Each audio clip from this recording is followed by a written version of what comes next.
Hey, I have built a new PC and I'm left with the old one, so I'm gonna refurbish it. Oh, maybe that's too much to say, but I will clean it up today and install new SSD. So yeah, that's the plan for today. This PC is my first home-built desktop that is over 5 years old. Since I was a student back then, I couldn't afford machine of my dreams, but it served me well for the time being. I have here Ryzen 2700 and RTX 2060 on board, so you can imagine it dropped on price by more than 70% over the years. So I decided not to sell it, since that would be more effort than gain. My sister is student now and this desktop is quite stronger than hers overheating gaming laptop, so I will give it to her.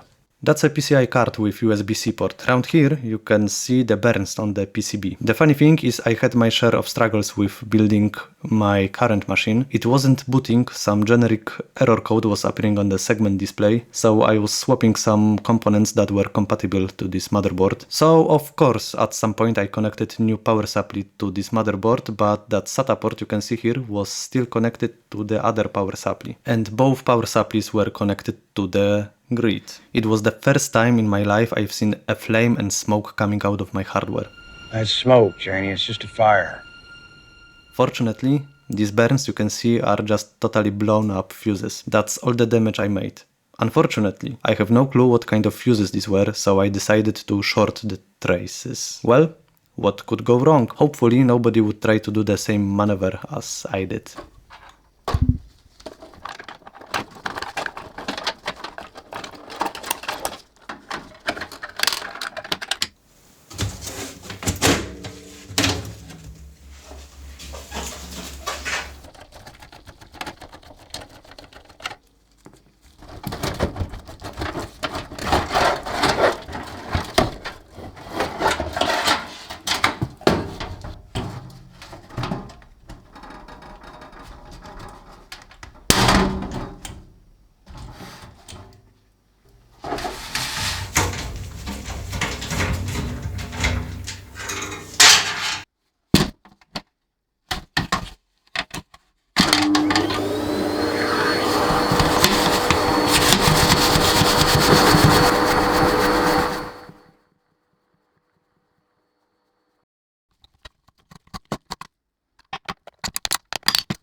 You can see I have here a Thermal Grizzly Carbonaut, that is carbon thermal pad. I have been using it for more than 4 years. I haven't done any test in particular, but I can tell you I have never seen my CPU to reach 70 degrees Celsius. I think it's not worse than any thermal paste in regards of thermal conductivity, and there are more pros. It's super clean and you can reapply it over and over again. That makes cleaning CPU cooler far less bothersome than dealing with paste.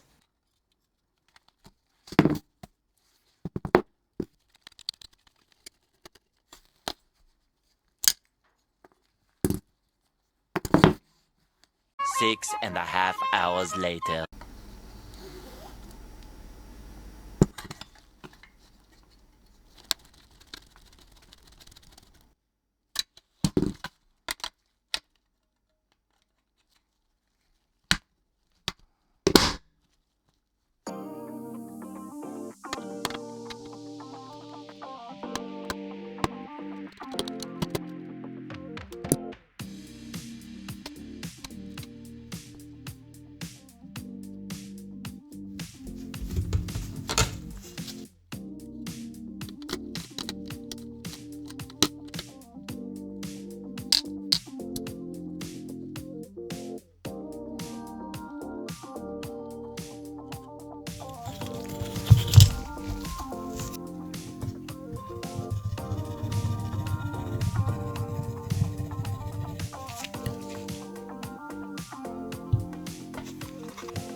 So I have here a couple of options for replacing thermal pads and thermal paste on my GPU.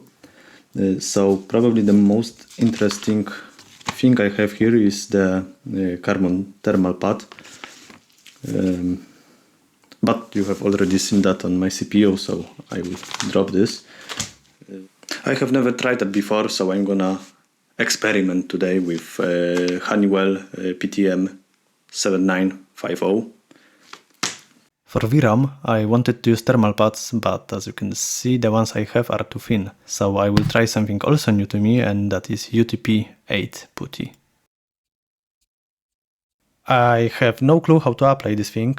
I'm putting there a lot of that putty. My take here is it's better to have too much than too little, just to be sure it touches both VRAMs and radiator.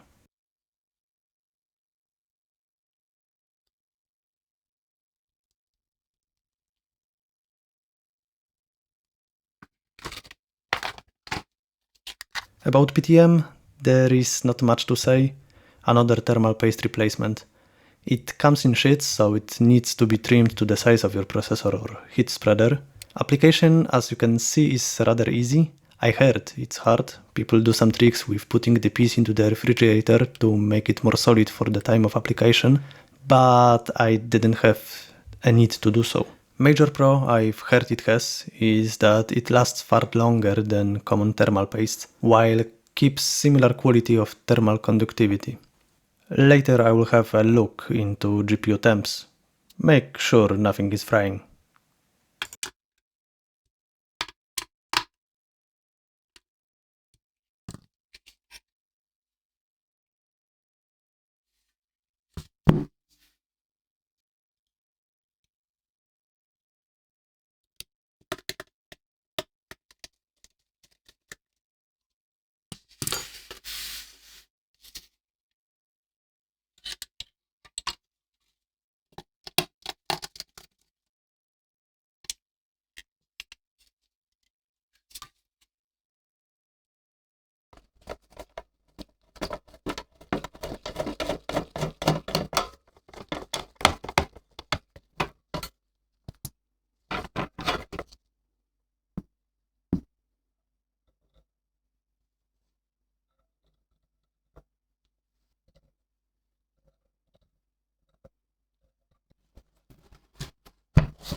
I will try to remove this sticker with lighter fuel.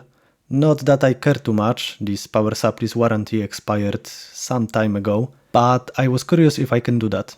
What fuel does is it makes glue temporarily not sticky. So if you put it little by little beneath the sticker, it's supposed to get off, and after some time when fuel vaporizes away, glue should turn sticky again. That's not a very good method for warranty stickers, because these are usually made of some more rigid than paper material, and also are often perforated, so it's really easy to break them.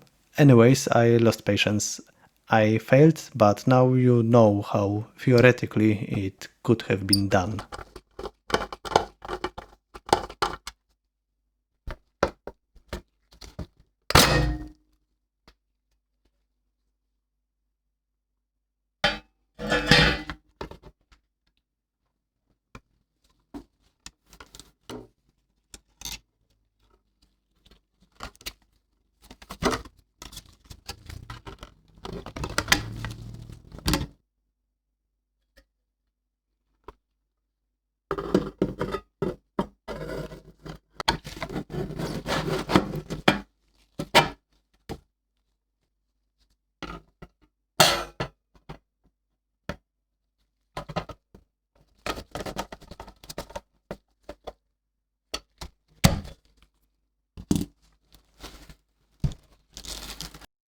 Now the fuses.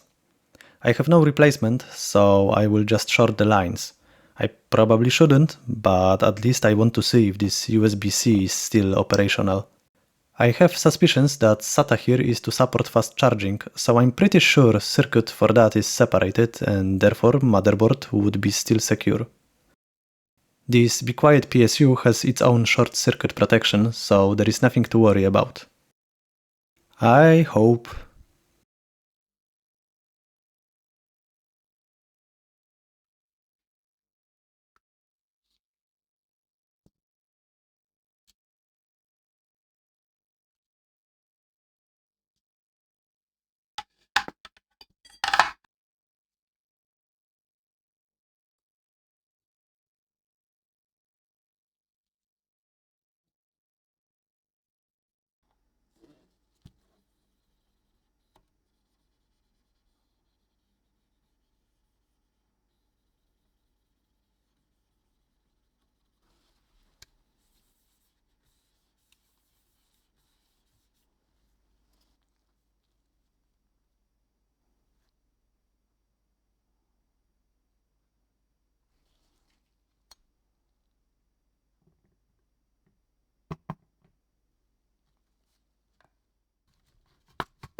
So I did my best with cable management. Well, it's never pretty with non-modular PSUs, but I hope it didn't turn out that bad, especially since this Regnum case did not make the job any easier.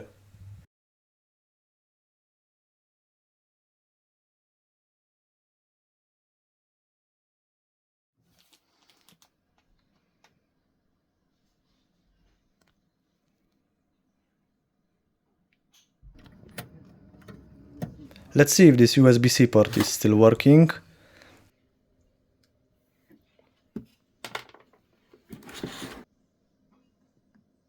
Okay, let's plug it, and it works. Charging is on. That's great. I will run some stress tests on both CPU and GPU for at least 10 minutes each and see if there is anything bad to happen. Yeah, I know, stress tests should take at least a couple of hours. However, I use this PC for over 5 years, so I'm not testing silicon here. The point is to make sure that temperatures won't go any higher than expected. In the past, the CPU was reaching something like up to 65 degrees Celsius and the GPU 75. 62 degrees Celsius for CPU, that's better than expected.